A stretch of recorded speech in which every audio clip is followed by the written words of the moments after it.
I should have said, well, okay, that's it. I've got no poetry, I got no orchestra, and I got no money. So maybe I should just walk away.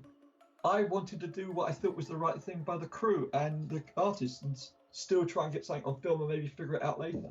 And so instead of having the costumier from the Tales of Beatrix Potter, we had to go to a magic shop and and a fancy dress shop and stuff like that. And I just was, I would never, I learned a big lesson, never ever do that again. And my old man, who was a film producer, said to me, Tony, you can't put a credit on there saying that's the reason why the costumes are shit and you didn't have time to rehearse and you couldn't film this and you couldn't film that.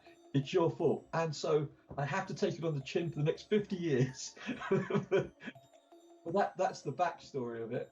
What happened was I did film it. I ignored everything they told me, except for the bit I didn't have any money, and I filmed everything. And so we did use it, and we did. I then did get clearance. I had to work pretty hard on that and convince some people, and it did get done. The other thing we had was that the man who did finance the film, because he didn't care, the people that were involved with that.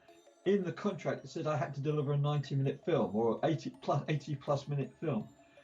And I said, well, now you've reduced the budget. Maybe we could make it like a 60-minute TV thing because we could cut out some of the rubbish and just have the good bits. And they went, no, you've contracted to deliver a 90-minute film. And that's what went out. And even I wasn't allowed to cut it. Eventually, they did come back a long time later and said, do you want to cut a TV version? And I think I did. But it was what they call in England a kick, bollock and scramble.